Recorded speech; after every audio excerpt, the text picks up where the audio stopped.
Thank you, Amin, for taking the time. Oh, no worries. Anytime. Uh, yeah, so hello everyone. Welcome to another video by Here What LC. I'm Hamid. And I'm Amin. Amin Charumi. And we're going to talk about Amin's experience as an immigrant in Canada, the language barrier at work and outside in general, and his advices on learning English, especially for business purposes. These are all his own experiences, and he's sharing with us some of his personal experiences. So we're really grateful for that one. I mean, thank you very much. Oh, no worries. It's my pleasure. Yeah, so let's start with a introduction about you. How would you describe yourself? How would you introduce yourself? Sure. So, as I mentioned once, my name is Amin, and I live in East Canada in a small province called New Brunswick. And I'm a software developer, and we came here approximately 2 years ago. So, okay, yeah, I think that's about it. Yeah, okay. So software developer, what do you exactly do? Well, I develop, software applications, web applications, cloud native applications, you name it, whatever Mm, that comes in my way. So hmm yeah, I have How long quite have you done it? yeah, exactly. That's what I was trying to say in a non arrogant way. So yeah, yeah, I've been doing this for quite a while. Yeah, A little over 20 years. So yeah, okay, okay. it's been a while. Yeah, it's been a while. Yeah, all right. Yeah. How old are you? I'm nearly 40. Nearly 40, and yeah, 20 years of nearly 20 years. So you started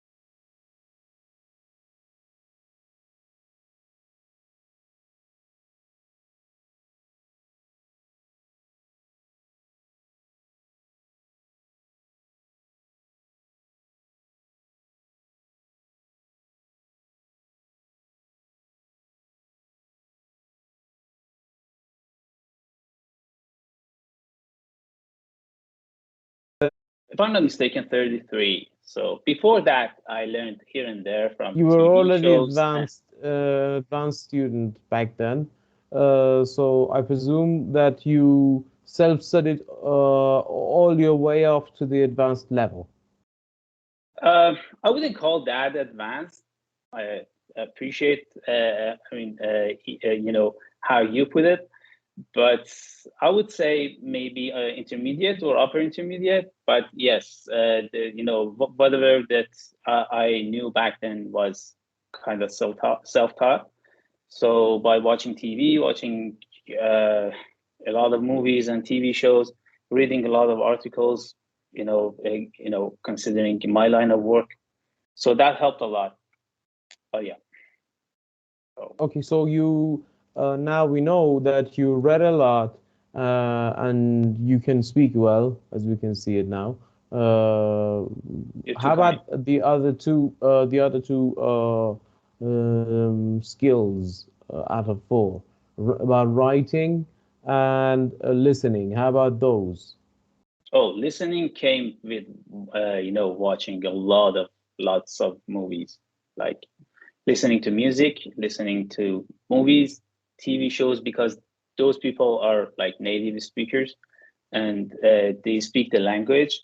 It's I would say it's you can learn a lot, but still it's not enough to learn everything just by watching TV. So, but it can help because It's natural English. It's how Mm, people okay. communicate with each other in real world. And when did you say you first studied English? First Officially, started? yeah, I No, was no, no, no, no. I mean, when did you get interested in learning English or listening to English songs or watching English movies and hmm, stuff like I that? think it I think it was the case for like forever. Even Yeah. when I was a kid, my parents in our household listening to English music and watching English movies or American Okay. movies to be precise was always a thing. Okay. Yeah, Okay. Yeah. So that came naturally to you. kind of. Yeah, it's not Yeah. like I could speak English at 5. No, that's not the case at all. But I'm guessing subconsciously I was not too Yeah. You unfamiliar got with the us. language. Yeah, Yeah, you're and it right. helped. That's exactly the case. That's exactly the case. All right. Uh, how the I mean, you were 19 or 20 when you started your job, right? When you Oh, started working. not exactly. No, I didn't started my career when I was 18 or 19, but I started coding when I was like 15 or so as a hobby, Hmm. as toying around with very early and basic languages, and the Did you funny make thing money is, out of that? well, I started making money out of it and monetizing it when I was probably in college. So I Hmm. would say 21, 22, maybe. Yeah. And after graduation, I started my uh, first small business, and it failed after a couple of years. And then started the second one. It was a success, and I was in that with my wife as the boss and the CEO. So that took approximately 10, 15 years, if I'm not mistaken. And then we Hmm. had to shut it down and come to Canada to expand it and globalize it. Okay. Okay. Hopefully, man, we fingers crossed for you, Thank you. and your wife. Yeah. All right. So how English helped you in your work? Well, that's a very good question. When a lot of us have some sort of impression and understanding of how English and language as a general topic could help or stop us from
I use the wrong one. And she had to repeat my sentence, and she's repeated it mistakenly. I mean, she repeated my mistake just because she didn't want Okay, me to feel okay, bad. just so, okay. All right, Yeah. all right. That was But nice. after a couple of minutes, I realized that was not the right preposition I used. But it was amazing of her. Didn't So matter in yeah, the moment. Yeah, no, yeah, it yeah. did. That's Uh, right. And that's called intelligibility. If you're intelligible enough, if you can be understood, you don't have to be corrected. And exactly. nowadays, yeah, it's been around for some years. By nowadays, I mean recently, there's been a lot of talk about it. Just being intelligible is enough. But how did it help you in your business correspondence, in Yeah. your letter writing, things you had to write about your job or anything Mhm. else? Yeah, that actually applies to your profession, your work, and your business communication with others as well. So as long as you can understand, other people, and they can understand you, you're good to go. I mean, it's not like you don't have to advance your English. The better you speak, the better you understand, you know, the better you can thrive in your career, and it can help you more. But if you're good enough is good enough. You don't have to be perfect. You don't have to beat yourself up. And yeah, as you can see, I've been here for nearly 2 years, and uh, I mean, as you can see, obviously my English isn't perfect, and you know, I turned out well. So I would Thank, say, yeah, there are a few points. Accent doesn't really matter. I mean, you don't have to beat yourself up to speak American English or British English or Scottish English or any kind of English. You can speak Persian English with yeah, with Persian accent. It doesn't matter. One thing that yeah. does matter is that the fact that not everybody here is English speaker. So there are Oh, people yeah. from India, there are people from Philippines, from South America. They have Spanish accent, they have Indian accent, they have different types of accents, and it's not easy for us who don't speak English as our first language to understand them, because we've been Mm, watching TV, and for example, in my case, I've been watching American movies. No one has an accent mm, in those movies, right? So if a Canadian speaks English, I can easily understand them. But if someone speaks with Indian accent, or I don't know, Scottish accent, or Spanish accent, I'm in trouble.